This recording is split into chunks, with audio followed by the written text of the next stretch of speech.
Why did samurai wives carry hidden daggers in their kimono sleeves? Why were they taught to tie their legs before committing suicide?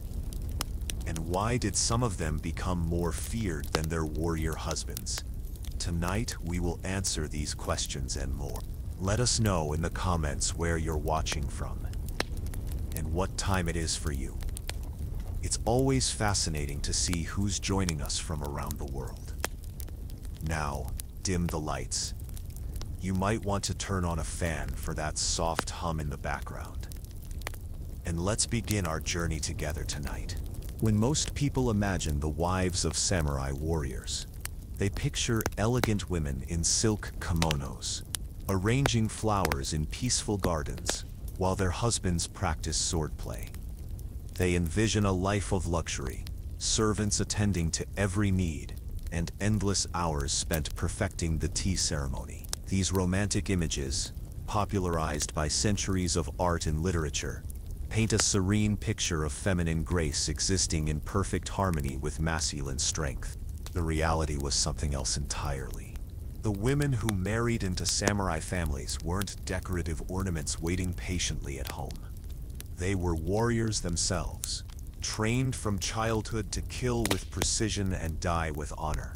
They carried concealed weapons, commanded household troops, and when necessary, defended their homes against enemy armies. Their lives were governed not by the gentle arts of poetry and painting, but by the harsh codes of Bushido that demanded absolute loyalty, unflinching courage, and the willingness to choose death over dishonor.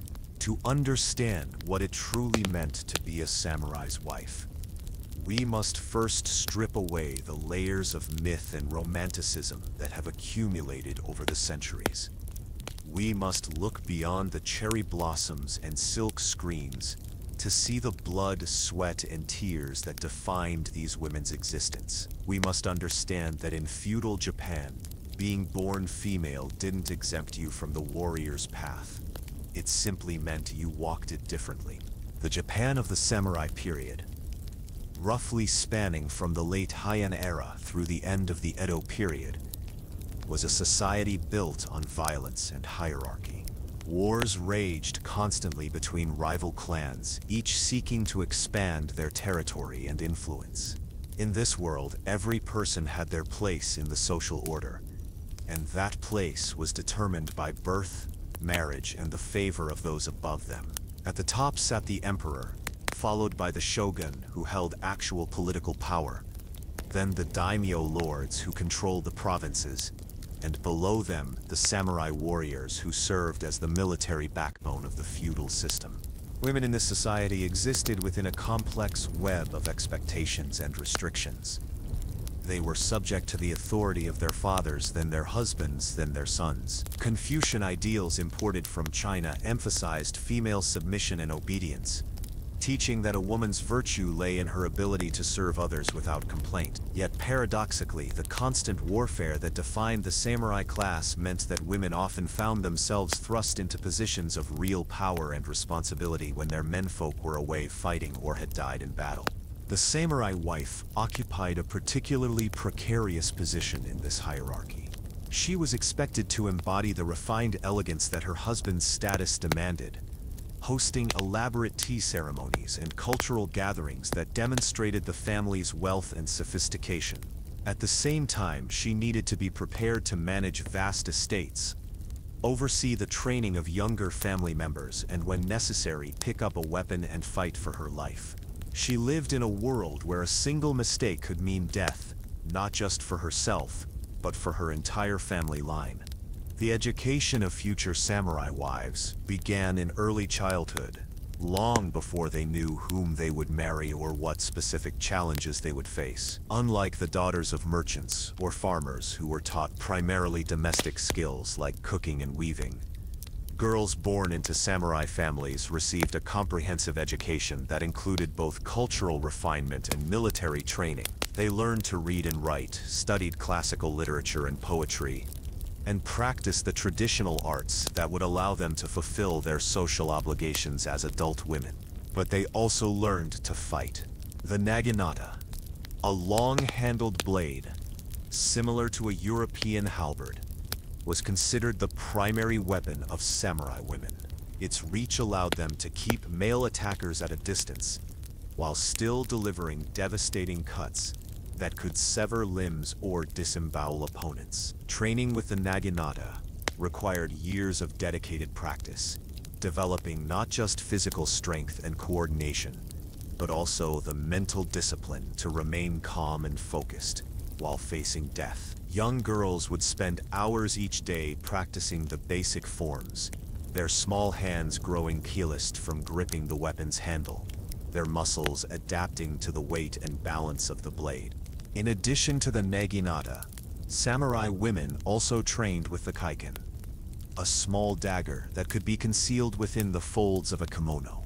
The kaiken served multiple purposes in a woman's arsenal. It could be used as a last resort weapon in close combat, but more importantly, it was the tool by which she would commit seppuku if honor demanded it.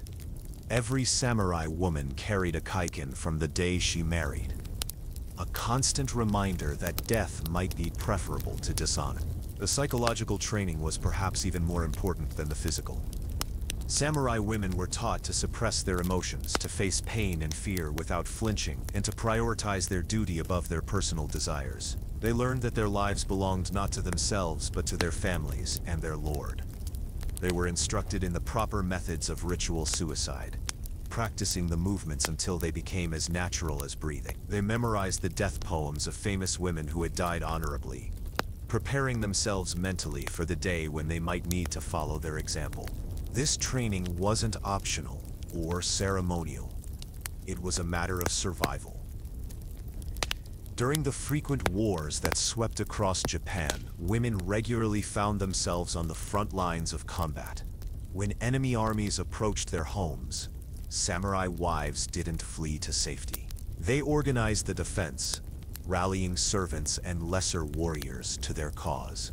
They fought with the same ferocity as their husbands, knowing that defeat would likely mean death or worse for themselves and their children. The wife of a samurai also served as the keeper of her family's secrets and traditions. She memorized genealogies going back generations, keeping track of marriage alliances, blood feuds, and obligations that could affect her descendants for centuries to come. She safeguarded important documents and heirlooms, sometimes literally burying treasure or important papers to keep them from falling into enemy hands. In an age before banks or legal contracts, a samurai's wife was often the repository of everything that gave her family its identity and power. Social interactions for these women were fraught with hidden dangers and opportunities.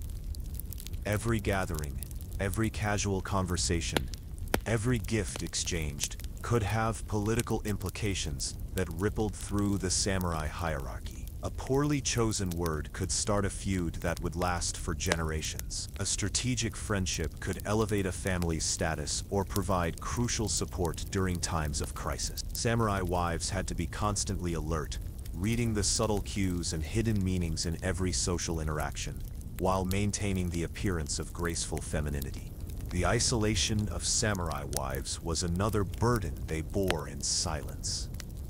While their husbands could find camaraderie among their fellow warriors, sharing stories of battle and bonding over shared dangers, samurai women had few peers who truly understood their position. They couldn't confide their fears or doubts to servants, who might gossip or betray their secrets. They couldn't show weakness to other samurai wives who might exploit any perceived vulnerability. They lived their lives behind masks of perfect composure, never letting anyone see the doubts or terrors that plagued their private moments. The economic responsibilities of a samurai wife were staggering in their complexity. She managed not just household expenses, but often the finances of entire estates. She oversaw the collection of taxes from peasant farmers, negotiated contracts with merchants, and made investment decisions that could affect hundreds of people. She had to understand market conditions, seasonal agricultural patterns, and the complex web of obligations that bound the various social classes together. A poor financial decision could bankrupt her family or leave them unable to fulfill their military obligations to their lord. Religious observance was another layer of responsibility that samurai wives carried. They were expected to maintain the family's Buddhist and Shinto practices, organizing ceremonies to honor deceased ancestors and ensure their continued protection. They made offerings at temples, participated in seasonal festivals, and taught their children the proper rituals and beliefs. Yet they also had to navigate the political implications of religious choice, as different sects of Buddhism were associated with different political factions, and supporting the wrong temple could have serious consequences. The loneliness of their position was perhaps the cruelest burden of all. Surrounded by people who depended on them, samurai wives often had no one in whom they could confide their own fears and struggles. They carried the weight of their family's survival on their shoulders, while maintaining the fiction that they were merely decorative additions to their husband's glory. They made life and death decisions while pretending that their only concerns were flower arrangements and poetry. As we delve deeper into their world, we'll discover that these women developed their own forms of power and influence, working within the constraints of their society to protect their families and advance their interests. We'll see how they formed alliances, gathered intelligence, and wielded weapons, both physical and political, to survive in a world that offered them little protection. We'll learn about the specific rituals and customs that governed their lives, from the moment they were born until the day they died. The story of the samurai wife is not one of passive victimhood or romantic idealization. It's a story of adaptation, courage, and the fierce determination to survive in a world that demanded everything while offering little in return. These women carved out spaces of agency and power within a system designed to constrain them, leaving behind a legacy that continues to influence Japanese culture to this day. The transformation of a young girl into a samurai wife began before she could even walk properly. In the rigid hierarchy of feudal Japan, there was no time for childhood innocence when survival depended on preparation. From the moment a daughter was born into a samurai family, her education was carefully planned and ruthlessly executed, designed to mold her into a weapon as sharp and deadly as any sword her future husband might wield. The morning routine for a samurai daughter began before dawn, just as it did for her brothers. While other children might sleep until the sun rose, she was awakened in darkness and expected to begin her training immediately. The first lessons weren't in the traditional feminine arts that outsiders might expect, but in physical conditioning and mental discipline. She learned to ignore discomfort, to push through fatigue, and to maintain perfect posture and composure even when her body screamed for rest. Physical training formed the foundation of her education. The naginata, that long-handled blade that would become her primary weapon, wasn't introduced immediately. First, she had to develop the strength and coordination necessary to wield it effectively. Hours were spent in basic exercises, stretching to maintain flexibility, running to build endurance, and practicing the fundamental stances that would serve her throughout her life. Her small hands were deliberately calloused through repetitive grip exercises, toughening the skin that would need to hold weapons for hours at a time. The mental aspects of her training were even more demanding than the physical ones. Samurai daughters learned to meditate for hours, sitting in perfect stillness while their minds wrestled with complex philosophical concepts. They studied the writings of great military strategists, memorizing passages about the nature of warfare and the proper conduct of warriors. They learned to calculate distances and angles, understanding the mathematics that could mean the difference between a successful strike and a fatal mistake. When she was finally deemed ready to begin weapons training, usually around the age of 7 or 8, the naginata became her constant companion. The weapon itself was carefully selected for her size and strength, with the blade length and handle proportions adjusted to match her developing physique. As she grew, her weapons would be replaced with larger versions, ensuring that she never became dependent on a tool that wouldn't serve her in actual combat. The techniques she learned weren't theoretical exercises designed to look impressive at demonstrations. Every movement, every strike, every defensive position was battle-tested and deadly effective. She learned to sweep an opponent's legs while simultaneously delivering a cutting blow to their torso. She practiced the timing necessary to intercept a sword thrust with her blade while positioning herself for a counterattack. She studied the weak points in different types of armor, learning exactly where to strike for maximum effect. But the naginata was only one part of her arsenal. The kaiken, that small concealed dagger, required its own specialized training. Unlike the dramatic sweeping movements of naginata combat, kaiken techniques were subtle and precise. She learned to draw the blade from its hiding place in a single smooth motion, to strike vital points with surgical precision, and to use the weapon's small size to her advantage in close quarters. More importantly, she learned the ritual uses of the kaiken, practicing the formal movements of jigai, the women's version of seppuku, until they became as natural as breathing. The psychological conditioning that accompanied her weapons training was perhaps the most crucial element of her education. She was taught to compartmentalize her emotions, to separate her feelings from her actions when violence became necessary. Through carefully controlled exercises, she learned to inflict pain without hesitation and to receive it without losing focus.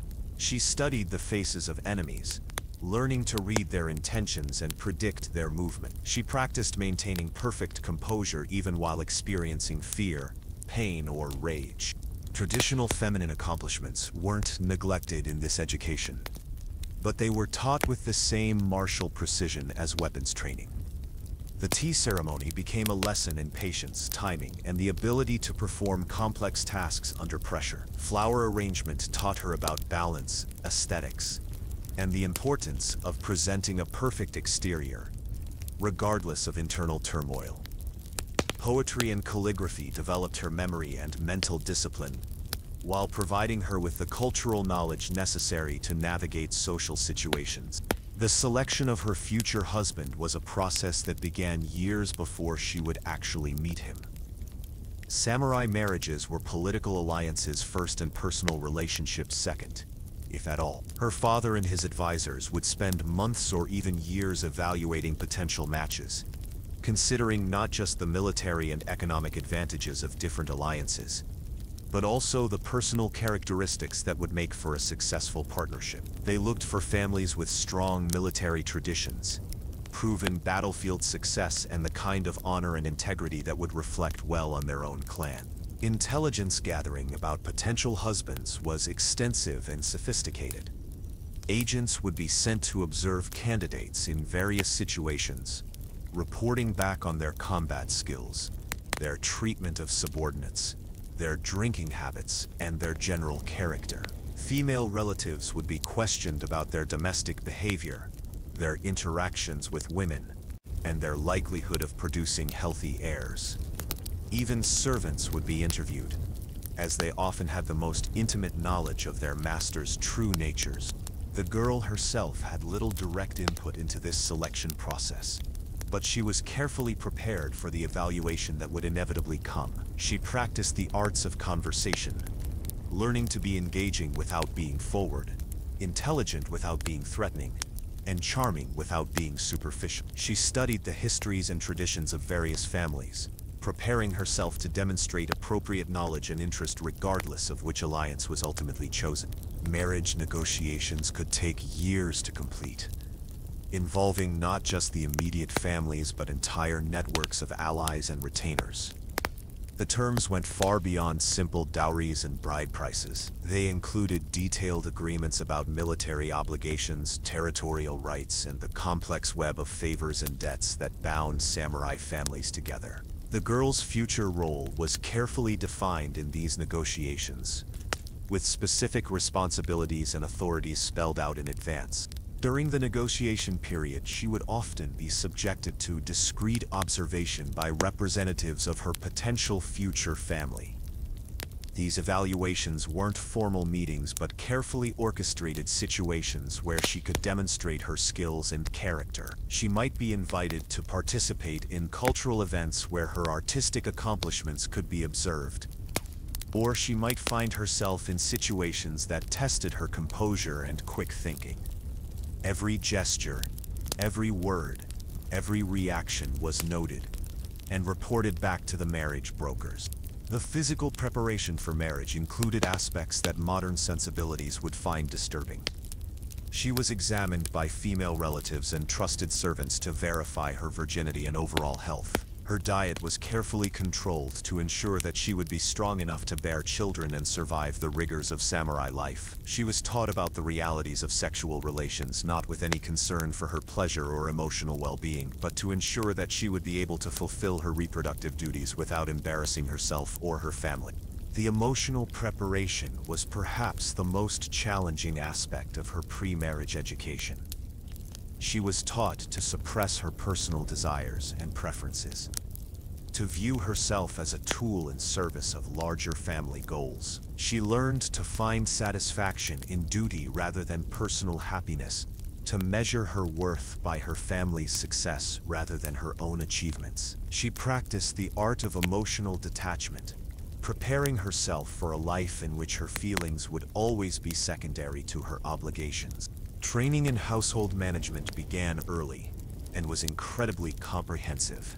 She learned to oversee complex budgets, manage large staffs of servants, and coordinate the various activities necessary to maintain a samurai estate. She studied agriculture and animal husbandry, understanding the sources of her family's wealth and the factors that could affect their prosperity. She learned to read and write in multiple styles, enabling her to handle correspondence with officials, merchants, and other families. The intelligence gathering and analysis skills she developed were crucial for survival in the paranoid world of samurai politics. She learned to listen carefully to conversations, picking up subtle hints and hidden meanings that could reveal important information. She practiced the art of asking questions without appearing curious, of gathering intelligence while maintaining the facade of innocent feminine chatter. She studied the art of reading faces and body language, developing the ability to detect deception and gauge the true feelings of those around her. Religious and spiritual training formed another crucial component of her education.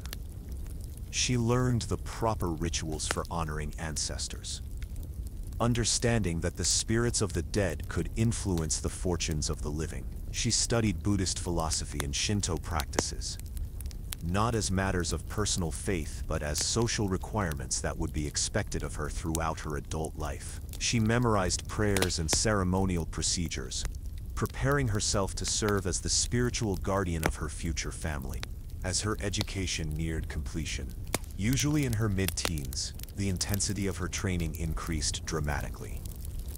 She was subjected to rigorous tests of her physical skills, her mental discipline, and her emotional control. She might be required to perform complex martial exercises while exhausted, to recite lengthy passages of classical literature while experiencing physical discomfort, or to maintain perfect composure while being subjected to verbal abuse or psychological pressure. The final stages of her preparation included advanced training in the specific skills she would need as a military commander. She learned to read terrain and weather patterns, to assess the strengths and weaknesses of defensive positions, and to coordinate the movements of troops under her command. She studied the histories of famous battles, analyzing the decisions that led to victory or defeat, and learning to apply those lessons to her own situation. By the time she was ready for marriage, the samurai daughter had been transformed into something far removed from the innocent child she had once been. She was a trained killer, a skilled administrator, a cultural sophisticate, and a potential military commander, all wrapped in the elegant exterior of a refined young woman. She had learned to hide her true capabilities behind a mask of feminine grace, knowing that her effectiveness often depended on being underestimated by her enemies. The education of a samurai wife was never truly complete. However, even after marriage, she would continue to refine her skills and adapt to new challenges. The foundation laid in her youth would serve her throughout her life, providing her with the tools necessary to survive and thrive in one of history's most demanding and dangerous social roles. The wedding ceremony that would transform a carefully trained samurai daughter into a wife was not a celebration of love, but a military alliance formalized through ancient ritual. Every aspect of the proceedings had been negotiated months or years in advance, from the color of the silk used in her wedding kimono to the exact wording of the vows that would bind two families together in an arrangement that could determine the fate of hundreds of people. The bride's final preparations began weeks before the ceremony itself. Her entire body was subjected to a purification process that was both spiritual and intensely practical. She bathed in water, blessed by Shinto priests, her skin scrubbed with special salts and oils that would leave her glowing with health and vitality. Her hair, which had been growing untouched since childhood, was arranged in the elaborate style appropriate to her new status, with ornamental pins and combs that served both decorative and defensive purposes. Hidden among the beautiful ornaments were small blades that could be used as weapons if the need arose. The wedding kimono itself was a masterpiece of textile art and hidden functionality. The outer layers were made from the finest silks, dyed in colors that proclaimed her family's wealth and status, while conforming to the strict rules that governed samurai dress codes. Hidden beneath these beautiful outer garments were more practical considerations. Special pockets were sewn into the inner layers to conceal her kaikin and other small weapons. The sleeves were constructed to allow for freedom of movement should she need to fight, and the overall design could be quickly modified or discarded if circumstances required rapid action.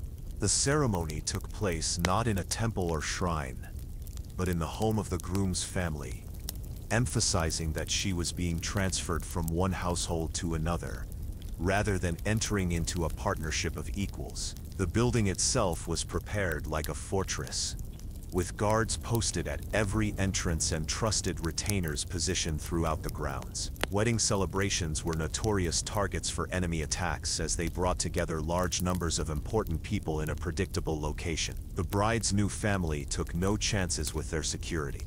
As she was escorted to the ceremony, surrounded by a procession of family members and retainers, the bride knew that she was being watched and evaluated by dozens of people who would shape her future life. Every step, every gesture, every expression on her face was being judged by her new relatives, allies, and potential enemies. She had been trained for this moment since childhood, learning to project an image of perfect composure and dignity, even while her mind raced with calculations about the people around her and the challenges that lay ahead. The formal exchange of vows was brief and laden with political meaning. Unlike modern Western ceremonies that focus on personal feelings and individual commitment, samurai weddings emphasized duty, loyalty, and the subordination of personal desires to family obligations. The bride promised to serve her husband's family with the same dedication she had shown to her birth family, to bear sons who would carry on his line and to die rather than bring dishonor to his name. Her husband, in turn, promised to protect her and provide for her needs, though the interpretation of these obligations left considerable room for personal interpretation. The sake ceremony that followed was perhaps the most crucial moment of the entire proceedings. The bride and groom shared 3 cups of rice wine, each sip representing a different aspect of their new relationship. The first cup symbolized their union as individuals, the second their joining as families, and the third their obligations to their lord and the broader samurai community. The sake itself had been prepared by the groom's female relatives, a process that allowed them to demonstrate their acceptance of the new bride while also ensuring that the ceremonial wine wasn't poisoned by enemies. The wedding feast that followed was a complex social and political event that could last for days. Seating arrangements reflected the precise hierarchy of the families involved. with each guest's position communicating their status and relationship to the new couple. The bride was expected to move gracefully through the gathering, greeting guests and demonstrating her knowledge of proper etiquette while simultaneously gathering intelligence about her new family's allies and enemies. Every conversation was a potential source of valuable information, and every interaction could establish relationships that might prove crucial in future crises. The gifts presented to the new couple were carefully chosen to convey specific messages about the giver's intentions and expectations. Weapons were common presents, acknowledging the martial nature of samurai life, while also serving as subtle reminders that violence was always a possibility. Household items like tea sets and flower vases demonstrated the giver's expectations about the bride's domestic responsibilities, while books and scrolls indicated their assessment of her intelligence and education. Each gift had to be acknowledged with the appropriate degree of gratitude and the proper ceremonial response, adding another layer of complexity to an already overwhelming social situation. As the celebration continued into the evening, the bride found herself navigating an increasingly complex web of relationships and obligations. She was introduced to the various servants and retainers who would be under her authority, each of whom had their own loyalties, capabilities, and potential for betrayal. She met the female relatives who would serve as her advisors and confidantes, though she knew that some of them might view her as a threat to their own positions within the family hierarchy. She observed the male relatives and allies who would expect her support in their various schemes and ambitions, mentally cataloging their strengths, weaknesses, and potential usefulness. The physical consummation of the marriage, when it finally occurred, was treated as a duty rather than an expression of love or desire. The bride had been prepared for this moment through explicit instruction from older women, but the reality was often more challenging than the education had suggested. She was expected to submit without complaint, while also ensuring that the encounter was successful enough to produce the male heirs that were the ultimate goal of the entire arrangement. Her own pleasure or comfort was entirely irrelevant to the proceeding. The morning after the wedding brought the first real test of her new role. She was expected to rise early and begin demonstrating her competence as a household manager, overseeing the preparation of breakfast for the extended family and guests while ensuring that all the ceremonial requirements were properly observed. The female servants watched her carefully, looking for signs of weakness or incompetence that they could exploit. The male family members evaluated her efficiency and grace, forming first impressions that would influence their treatment of her for years to come. Her first weeks in her new home were a period of intense adjustment and evaluation.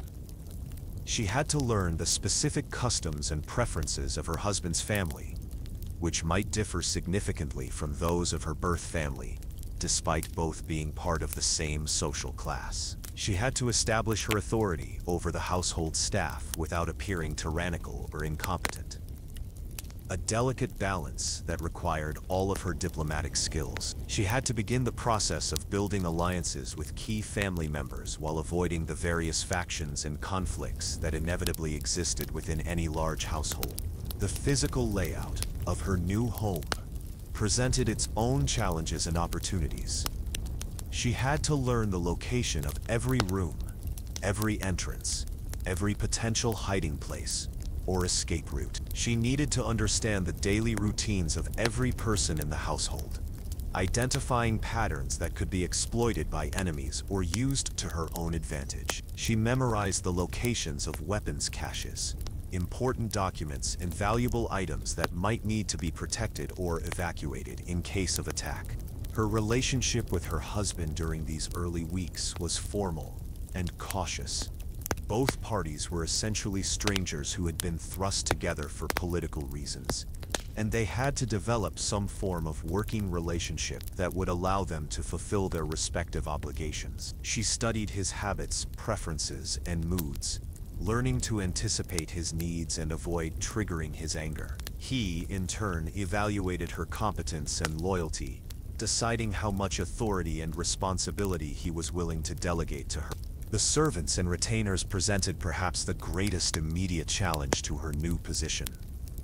These people had served the family for years or even decades, and they had established relationships and loyalties that predated her arrival. Some would view her as an opportunity for advancement, hoping to gain favor with the new authority figure. Others would see her as a threat to their established positions and privileges. Still others would remain neutral, waiting to see how the power dynamics played out before committing themselves to any particular faction.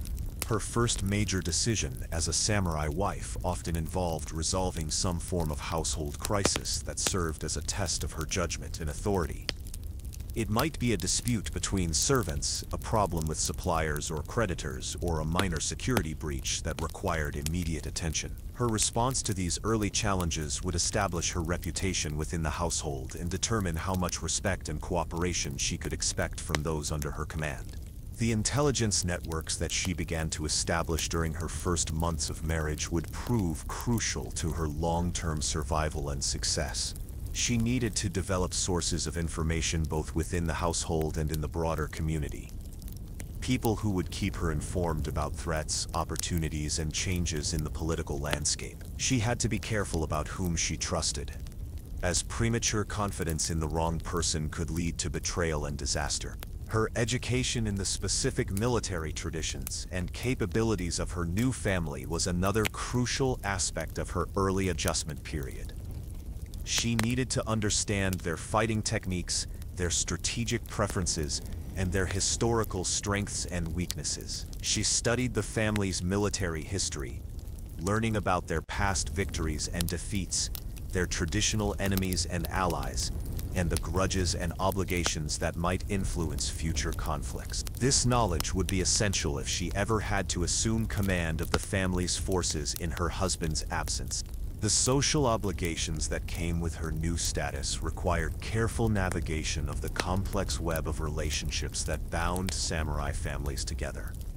She had to learn who could be trusted, who should be feared, and who might be useful in advancing her family's interests. She attended gatherings and ceremonies, always presenting the perfect image of refined femininity while gathering intelligence and building the relationships that would serve her throughout her married life. Financial management became one of her most important responsibilities, requiring skills that went far beyond simple household budgeting. She had to understand the family's various sources of income, from agricultural rents, to trading ventures, to payments from their lord. She needed to manage expenses that ranged from daily necessities to major investments in military equipment and fortifications.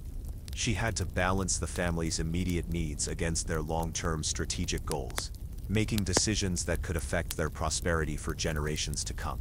The religious and ceremonial duties that fell to her as the senior woman of the household were both time-consuming and politically significant. She was responsible for maintaining the family's relationship with their ancestors, ensuring that proper rituals were performed and that the spirits of the dead remained favorably disposed toward the living. She organized seasonal festivals and ceremonies, events that served both spiritual and social functions by demonstrating the family's piety and bringing together their various allies and supporters. As her first year of marriage progressed, she gradually established herself as a full member of her new family, while never completely abandoning her loyalty to her birth family. This dual allegiance was both expected and dangerous, as conflicts between the two families could put her in an impossible position. She had to maintain relationships with her original relatives, while fully committing herself to her husband's interests, a balancing act that required constant vigilance and diplomatic skill. The birth of her first child, particularly if it was a son, would mark another crucial transition in her role and status within the family. Until that moment, her position remained somewhat precarious, dependent on her husband's continued favor and protection. A successful pregnancy and delivery would secure her place in the household hierarchy, while also adding new responsibilities and vulnerabilities to her already complex situation. The daily life of a samurai wife began before dawn, not with gentle awakening, but with the sudden alertness of a trained warrior who understood that each new day might bring death to her doorstep. Her first moments of consciousness were spent listening to the sounds of her household, identifying the normal patterns of servants beginning their work and distinguishing them from anything that might indicate danger. She had learned long ago that the difference between life and death often lay in those first few seconds of awareness, when a trained ear could detect the subtle wrongness that preceded an attack. Her morning routine was a carefully choreographed sequence of activities that served multiple purposes beyond simple personal hygiene. As she washed her face and hands in the cold water that had been prepared by servants, she used the mirror's reflection to observe the movements of people behind her. A habit that had become as natural as breathing. The arrangement of her hair was not merely cosmetic but strategic, with ornamental pins positioned so they could be quickly withdrawn and used as weapons if necessary. Her choice of kimono for the day was influenced not just by social obligations and weather conditions, but by the need to maintain freedom of movement should violence erupt. The breakfast she oversaw was far more than a simple meal. It was a complex intelligence-gathering operation, disguised as domestic routine. As she moved through the kitchen area, she observed the behavior and mood of every servant, looking for signs of unusual stress, excitement, or secretiveness that might indicate they had received outside messages or instructions. She tasted food not just to ensure its quality, but to detect any unusual flavors that might suggest poison. She listened carefully to the conversations of the staff, picking up fragments of gossip and information that could prove crucial to her family's security. Her management of the household finances required skills that would have impressed professional merchants and administrators. She maintained detailed records of every expense, from the cost of rice and vegetables to the wages of temporary workers and the bribes necessary to maintain good relationships with local officials. She tracked seasonal price fluctuations, identifying opportunities to purchase supplies when they were cheap and sell excess goods when demand was high. She negotiated contracts with suppliers, using her knowledge of market conditions and her family's reputation to secure the best possible terms. The complexity of managing a samurai household's budget went far beyond simple accounting. She had to balance the family's need to maintain their status and honor against the practical requirements of military preparedness. Money spent on elaborate clothing and ceremonial items was not mere vanity but a necessary investment in the family's political position. At the same time, she had to ensure that adequate funds were always available for weapons, armor, and the training necessary to maintain their military effectiveness. She allocated resources for intelligence gathering, maintaining the network of informants and agents that kept her family informed about potential threats and opportunities. Her supervision of the domestic staff required the diplomatic skills of an ambassador, combined with the tactical awareness of a military commander. She had to motivate and coordinate dozens of people with different skills, loyalties, and personal agendas, while maintaining the perfect facade of gracious femininity. She assigned tasks based not just on ability and availability, but on the complex web of relationships and rivalries that existed among the servants. She used her knowledge of their personal lives, ambitions, and weaknesses to ensure their loyalty, while guarding against the possibility of betrayal.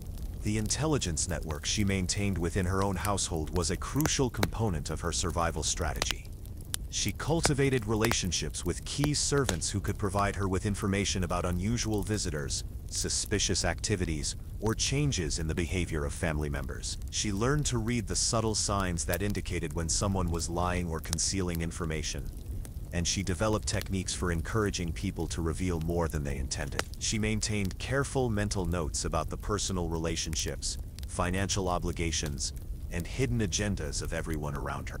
Her role in managing the family's relationships with their peasant tenants and agricultural workers required a deep understanding of farming, economics, and human psychology. She had to ensure that the rice and other crops that formed the foundation of the family's wealth were produced efficiently, while maintaining the loyalty and cooperation of the workers who made that production possible. She visited the fields and villages regularly, not as a ceremonial gesture but as a practical necessity for maintaining control over her family's economic base.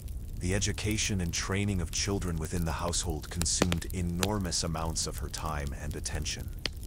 She was responsible not just for her own offspring, but for the various nephews, nieces, and foster children who lived under her roof. Each child required individual attention based on their age, gender, abilities, and place in the family hierarchy. She supervised their academic education, ensuring they learned to read and write while also studying the classics of literature and philosophy that were expected of their social class. She oversaw their physical training, monitoring their progress with weapons and martial arts, while also ensuring they developed the strength and endurance necessary for samurai life.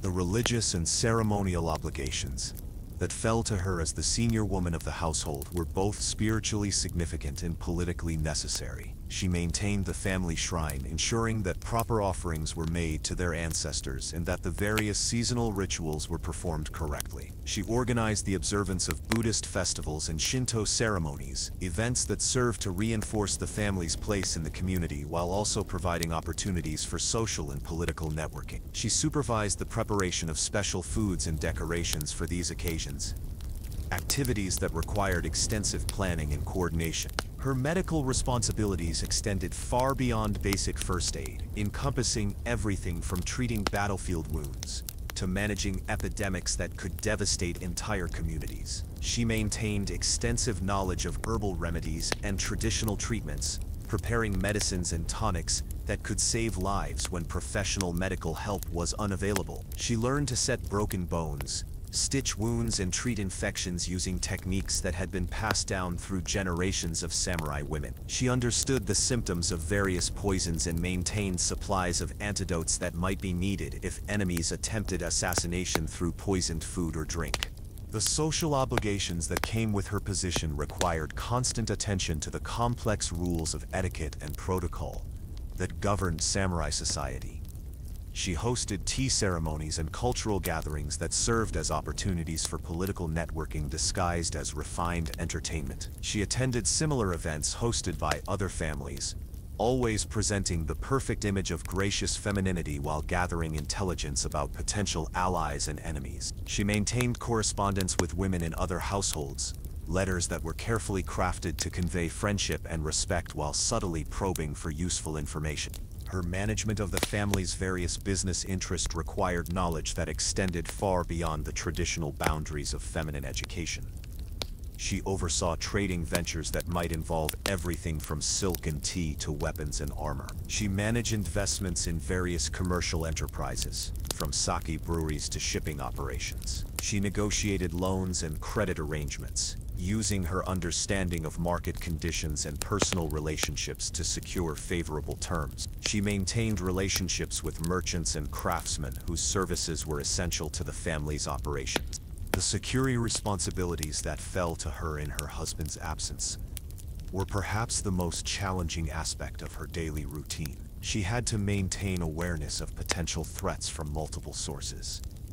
Rival families who might seek to exploit her husband's absence, bandits and criminals who might view the household as an attractive target, and internal enemies who might attempt to seize power or eliminate potential rivals. She coordinated with the various guards and retainers who provided physical security, ensuring that defensive preparations were maintained and that responses to different types of threats had been planned and rehearsed.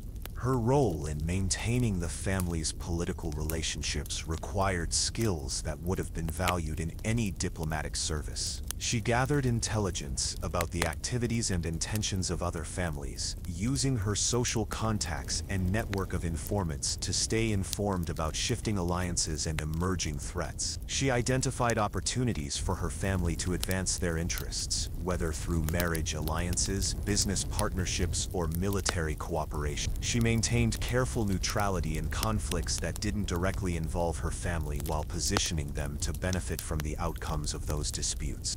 The physical demands of her daily routine were exhausting, requiring stamina and endurance that could only be maintained through constant training and conditioning.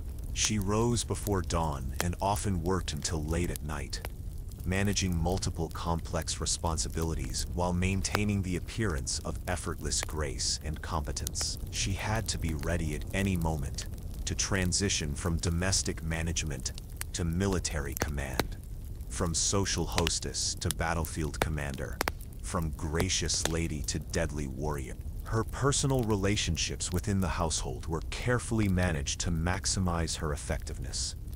While minimizing the risks of betrayal or manipulation, she maintained formal but cordial relationships with her husband's other relatives, sharing authority and responsibility while competing for influence and resources. She cultivated friendships with other samurai wives in the community, relationships that provided both emotional support and valuable intelligence about political developments and social changes.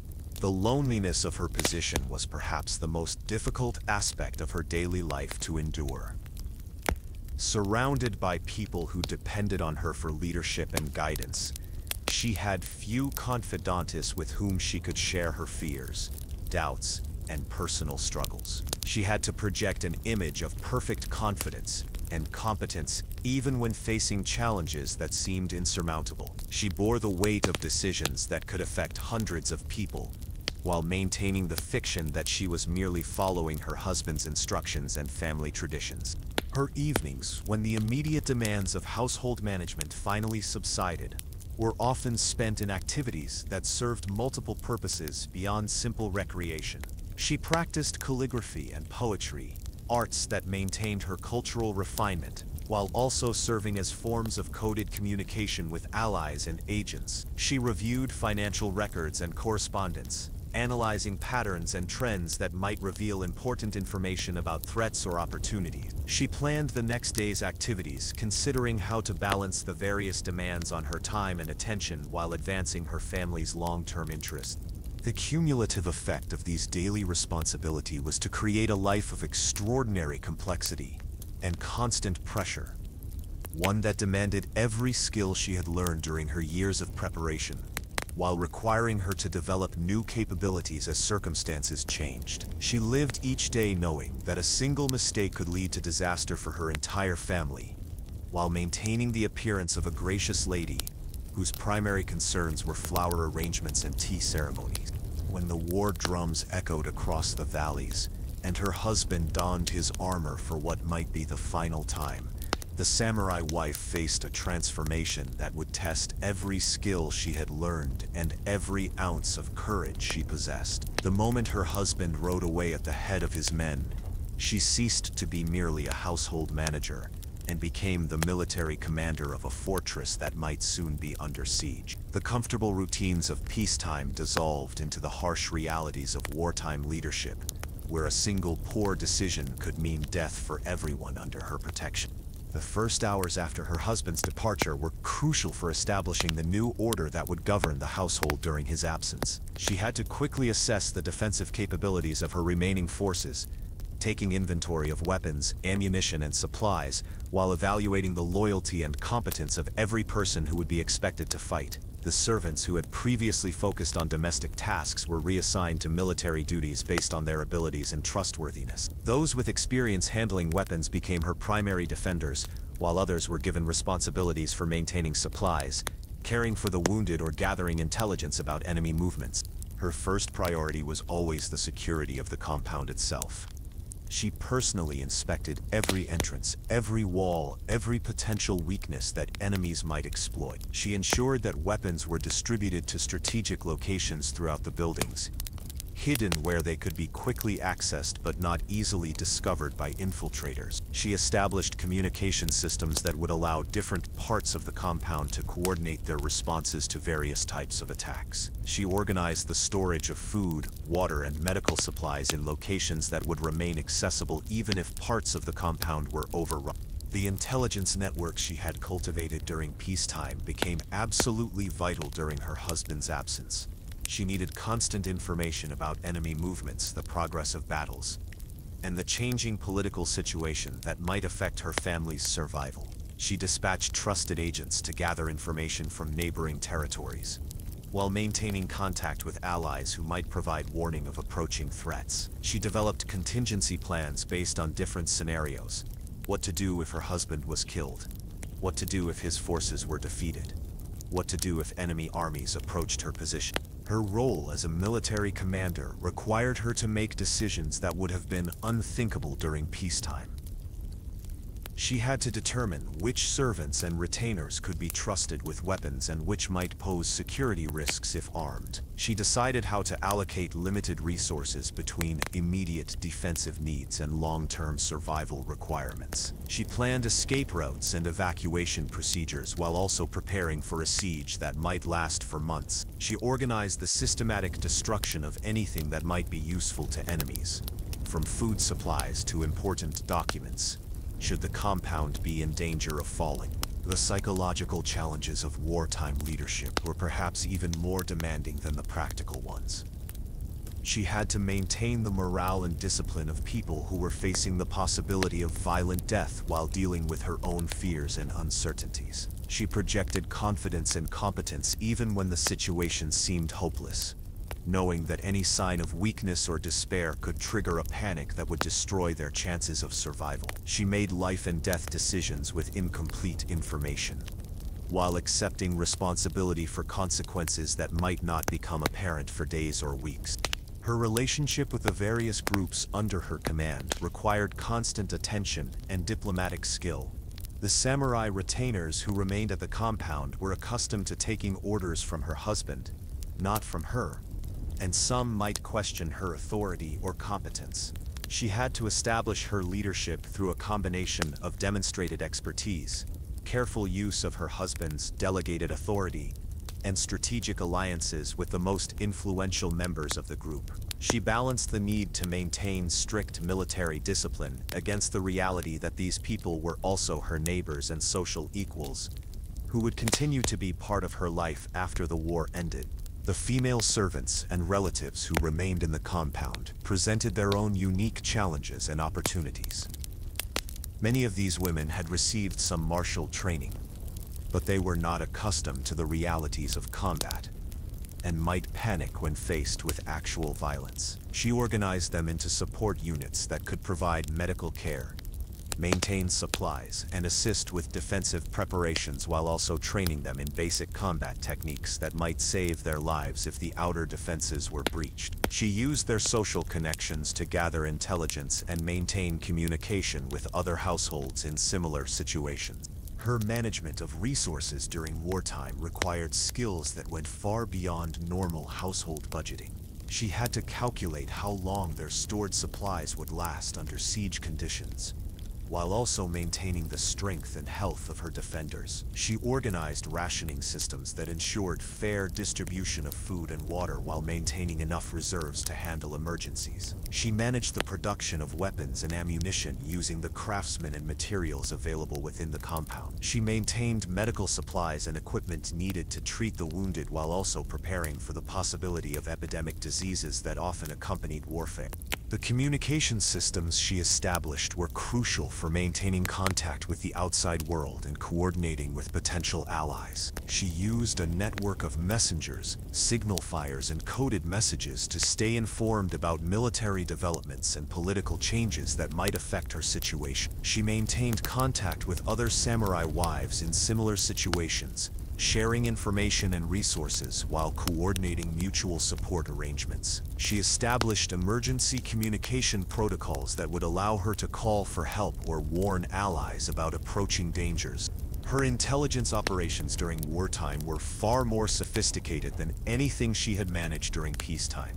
She needed detailed information about enemy forces, their numbers, equipment, leadership, morale, and intended movements. She dispatched scouts and spies to gather this information while also using her network of contacts in neighboring territories to monitor political developments that might create new threats or opportunities. She analyzed the information she received, looking for patterns and trends that might reveal enemy intentions or weaknesses that could be exploited.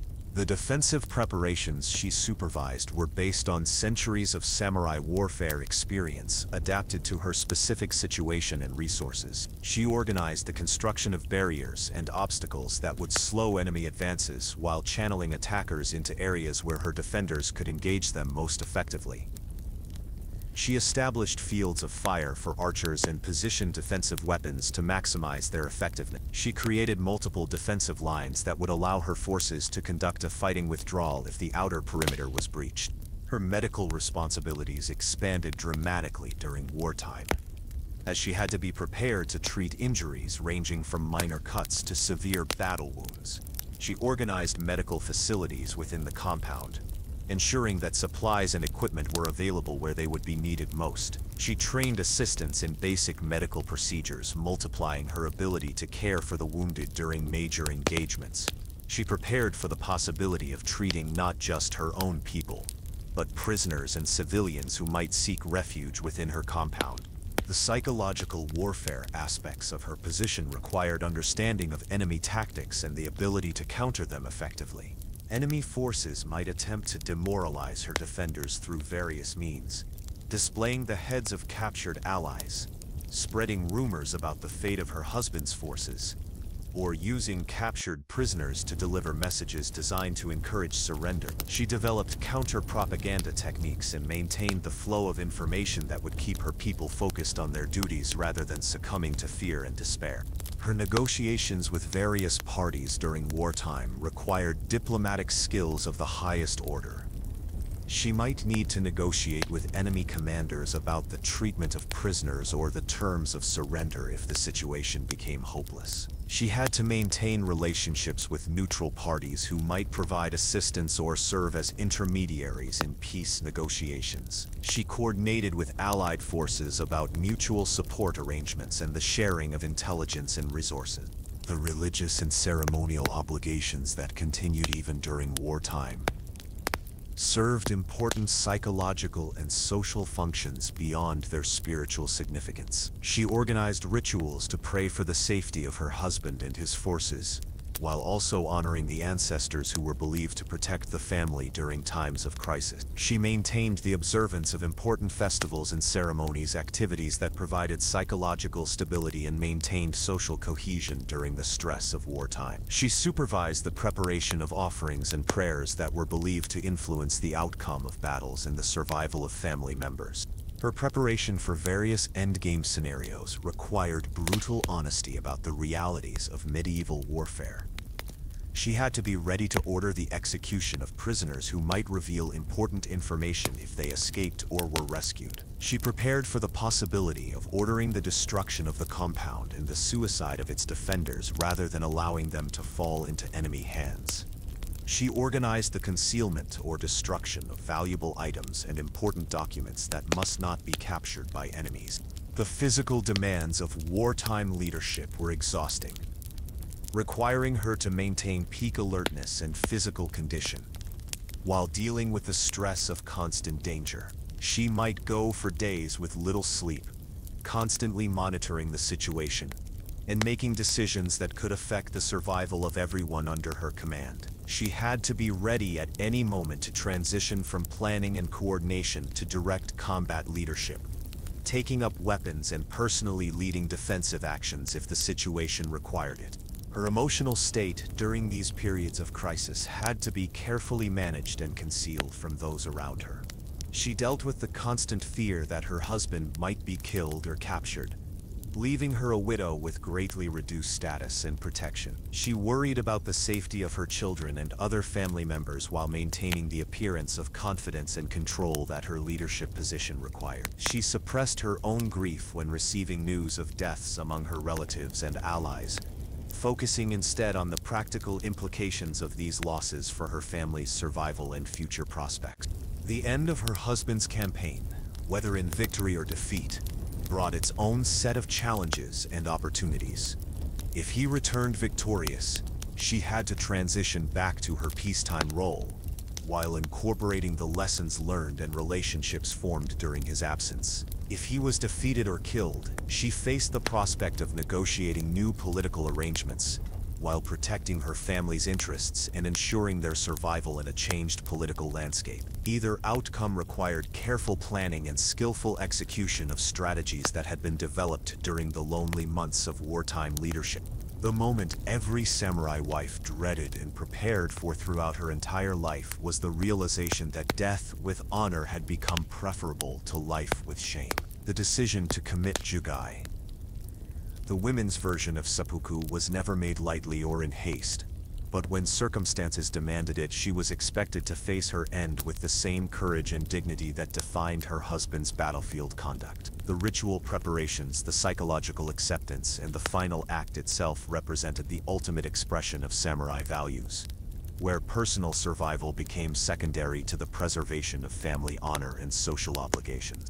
The circumstances that might lead a samurai wife to choose death were varied, but always involved the complete destruction of everything she had been taught to value above her own life. The capture of her husband's castle by enemy forces, with the certainty that she would be taken prisoner and used to humiliate her family, was perhaps the most common scenario. The discovery of treachery within her own household that had compromised her family's honor beyond redemption could also trigger this final choice. Sometimes the death or decisive defeat of her husband, combined with the collapse of their political alliances, left her in a position where continued life would only bring suffering and shame to her children and surviving relatives. The decision-making process was intensely personal, yet guided by centuries of tradition and social expectation. She would spend her final hours reviewing the circumstances that had brought her to this point, ensuring that her choice was truly necessary, rather than simply the result of temporary despair or panic. She consulted with trusted advisors when possible, seeking confirmation that her assessment of the situation was accurate and that no alternative courses of action remained viable. She considered the welfare of her children and other dependents, making provisions for their care while ensuring that her death would actually benefit rather than harm their future prospects.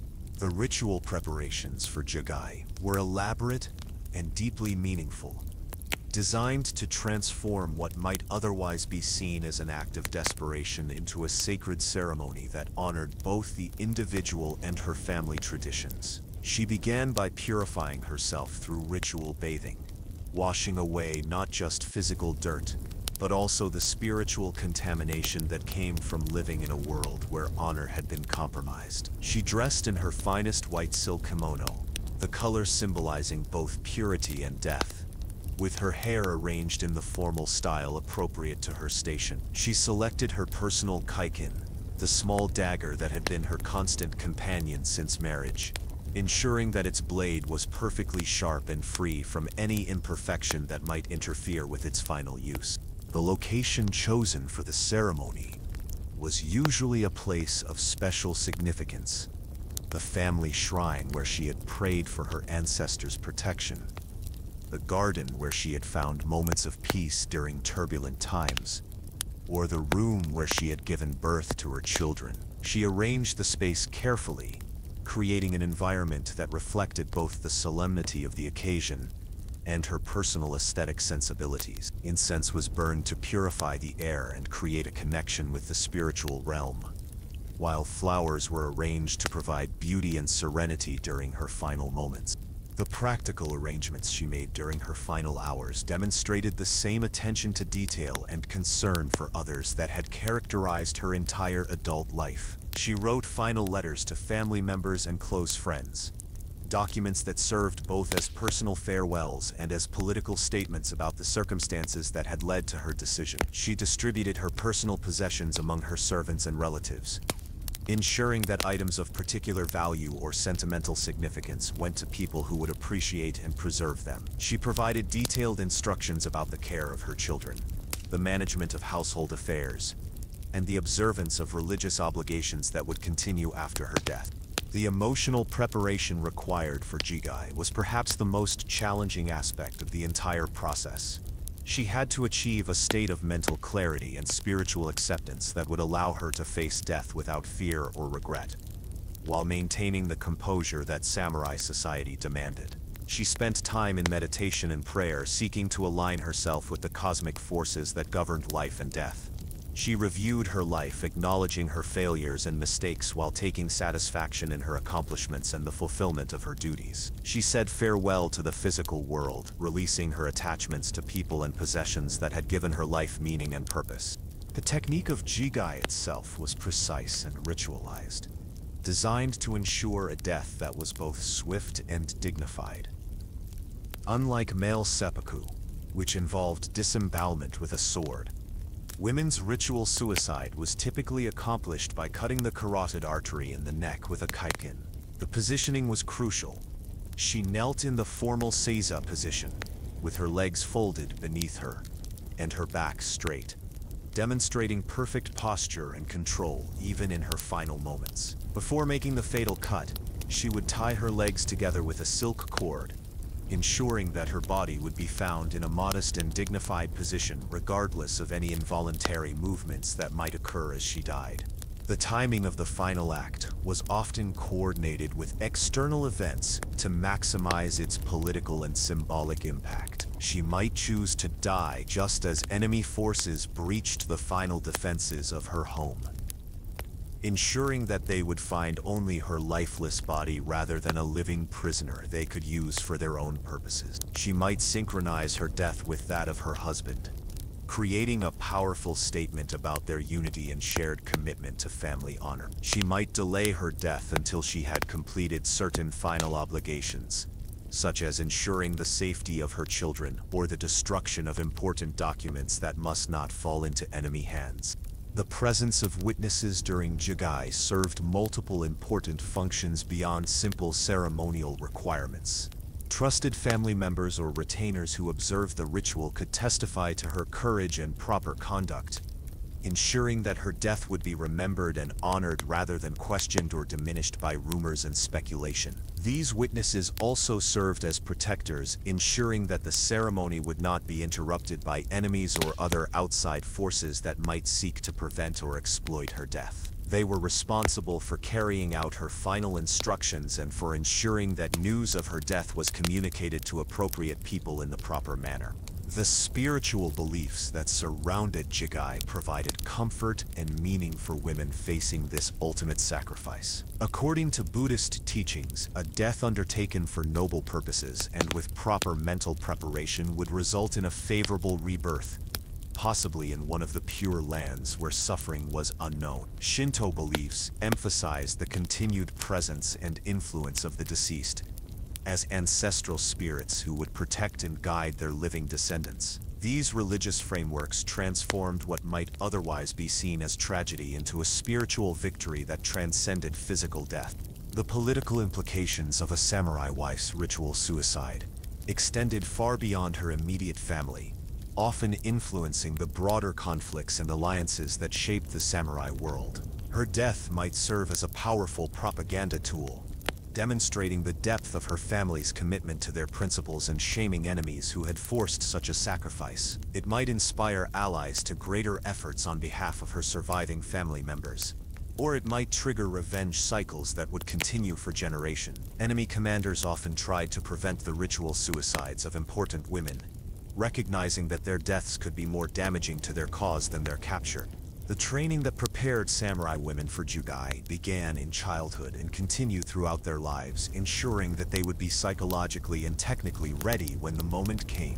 They studied the death poems and final letters of famous women who had died honorably, learning to express their own thoughts and feelings in ways that would inspire rather than demoralize those who survived them. They practiced the physical techniques of the ritual, familiarizing themselves with the proper positioning, the correct angle for the fatal cut, and the mental disciplines that would allow them to maintain composure during their final moments.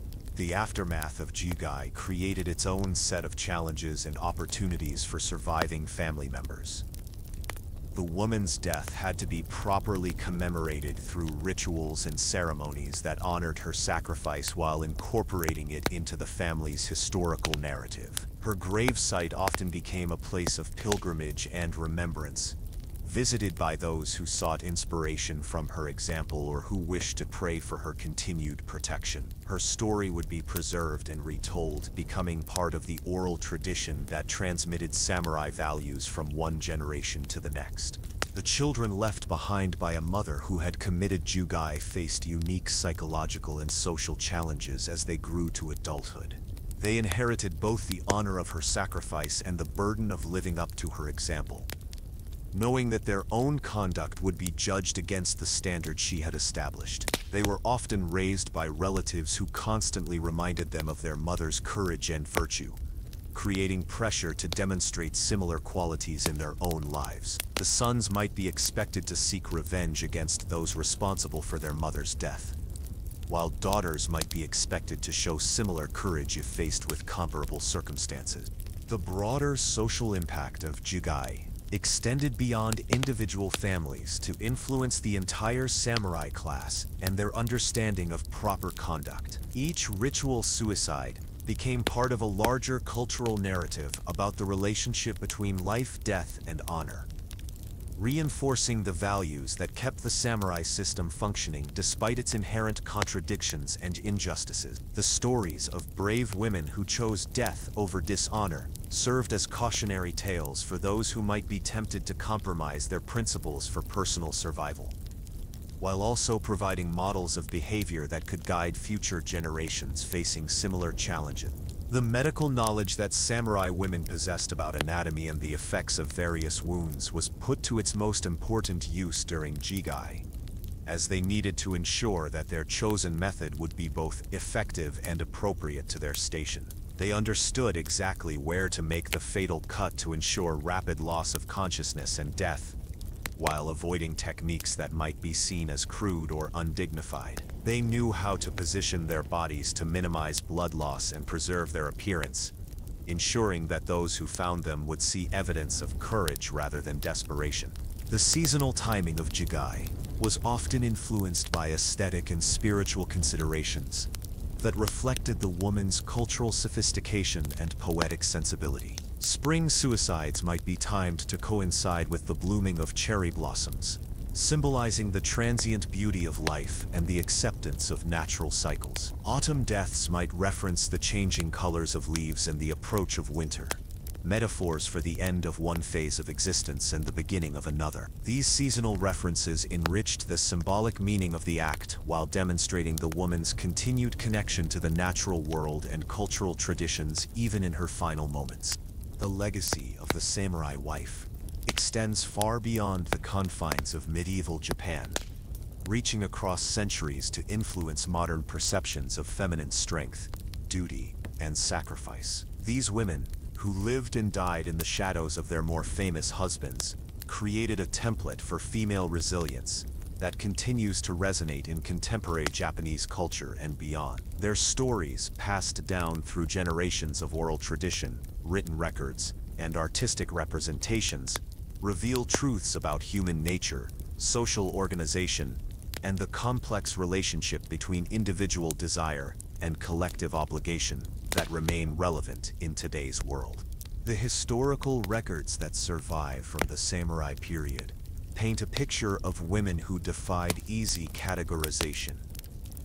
They were simultaneously victims and agents of their own destinies, constrained by rigid social expectations yet capable of exercising remarkable influence within those constraints. The diaries, letters, and poetry they left behind reveal sophisticated minds grappling with philosophical questions about the nature of existence, the meaning of duty, and the proper relationship between the individual and society. Their writings demonstrate intellectual capabilities that were often hidden behind the masks of feminine submission they were required to wear in public.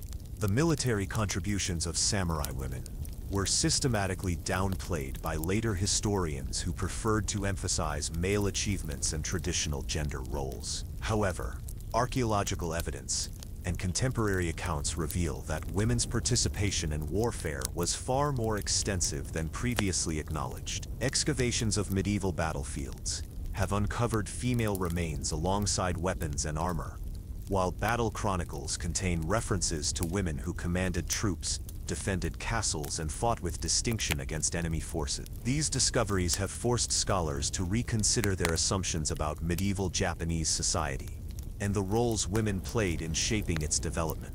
The educational innovations pioneered by samurai families in training their daughters had lasting effects on Japanese approaches to female education. The comprehensive curriculum that combined martial arts, cultural refinement, household management, and intellectual development created a model that influenced educational practices for centuries. Even as the specific military requirements became less relevant, The emphasis on discipline, self-control, and multifaceted competence continued to shape expectations for Japanese women well into the modern era. The economic influence wielded by samurai wives was often invisible to outside observers, but crucial to their families' survival and prosperity. Their management of household finances, agricultural operations, and commercial ventures provided stability and continuity that allowed their husbands to focus on military and political activities. The accounting systems they developed, the trade networks they maintained, and the investment strategies they employed laid foundations that supported entire communities and contributed to the economic development of medieval Japan.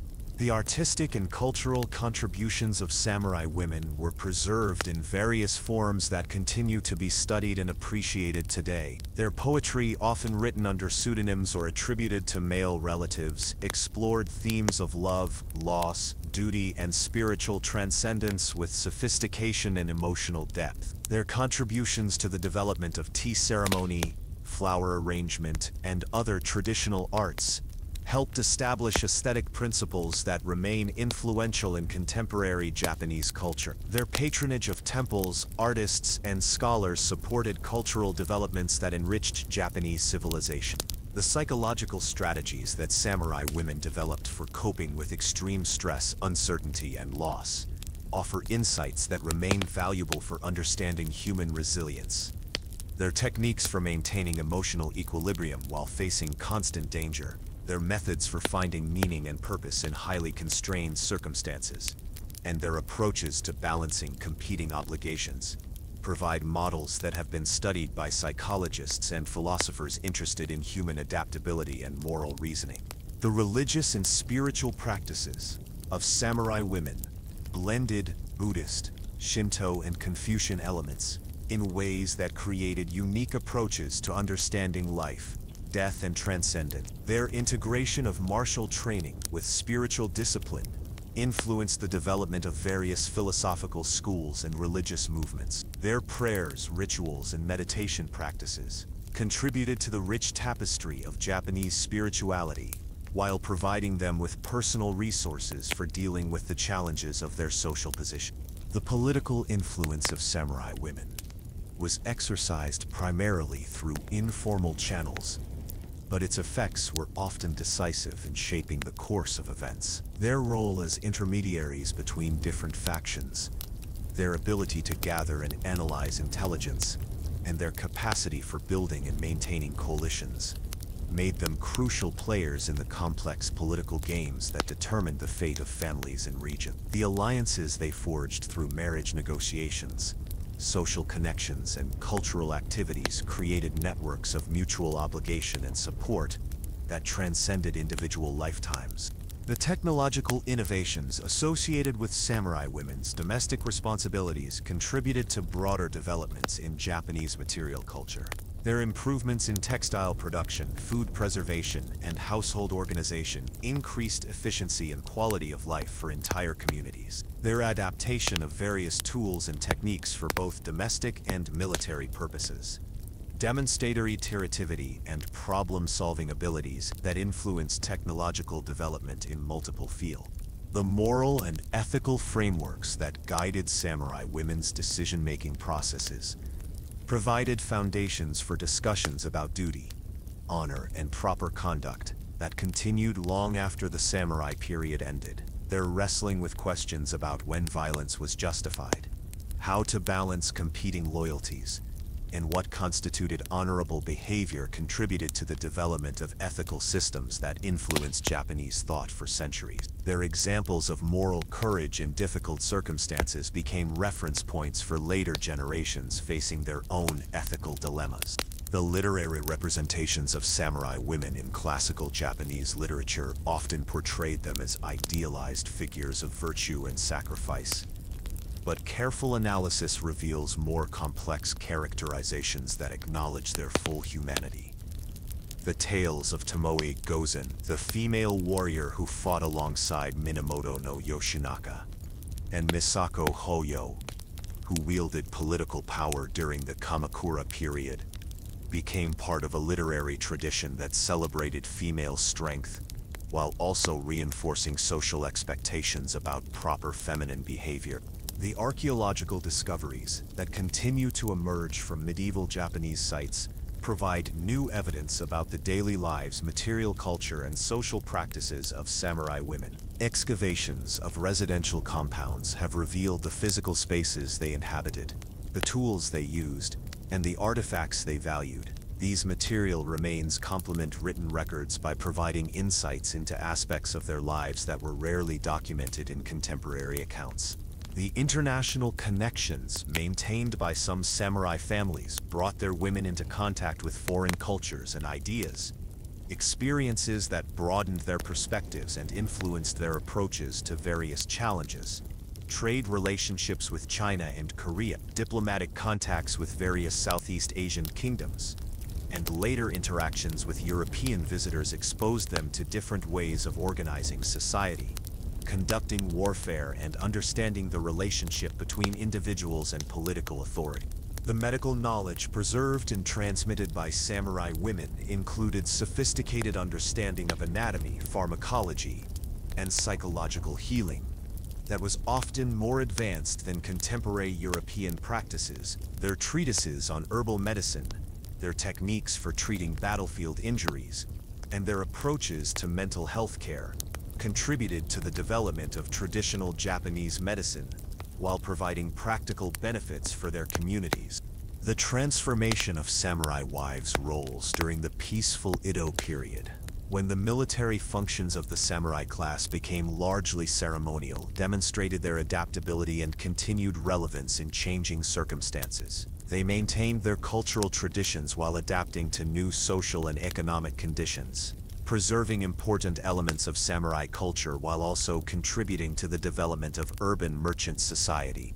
The influence of samurai women's examples on later feminist movements in Japan and elsewhere provided inspiration for those seeking to expand opportunities for female participation in public life. Their stories of courage, competence, and dedication to principle became rallying points for arguments about women's capabilities and proper roles in society. The fact that these women had successfully combined domestic responsibilities with military, political, and economic activities challenged assumptions about natural limitations on female achievement. The continuing relevance of samurai women's experiences for contemporary discussions about work-life balance, leadership under pressure, and ethical decision-making demonstrates the enduring value of their examples. Their strategies for managing multiple competing responsibilities, their approaches to maintaining personal integrity in corrupt environments, and their methods for building and maintaining relationships across cultural and social boundaries offer insights that remain applicable in modern contexts. As we reach the end of our journey through the hidden world of the samurai wife, we are left with a profound appreciation for the complexity, courage, and quiet strength of these remarkable women. They lived in a time when a woman's worth was measured primarily by her ability to serve others, yet they found ways to exercise real power and influence while maintaining the appearance of traditional feminine virtue. They faced death with the same courage as their warrior husbands, yet they also nurtured life and preserved culture in ways that ensured the survival of their civilization. Their stories remind us that history is never as simple as it appears on the surface, and that the most important truths are often hidden in the spaces between the official narratives. The samurai wife, with her concealed dagger and her public grace, her private fears and her unwavering duty, represents the eternal human struggle to find meaning and purpose in circumstances beyond our control. Her legacy lives on not just in the historical record, but in the continuing human quest to balance competing obligations while maintaining personal integrity and finding ways to contribute to something larger than ourselves. In the end, perhaps, the most important lesson we can learn from these women is that strength comes in many forms, that courage can be quiet as well as dramatic, and that the true measure of a life is not found in public acclaim, but in the countless small acts of dedication, sacrifice, and love that make civilization possible. The samurai wife may have lived centuries ago in a culture vastly different from our own, but her fundamental challenges, how to serve others while maintaining personal dignity, how to exercise power responsibly, how to face uncertainty with grace, remain as relevant today as they were in the shadow of the medieval Japanese castle where she once walked, dagger hidden beneath silk, ready for whatever fate might bring.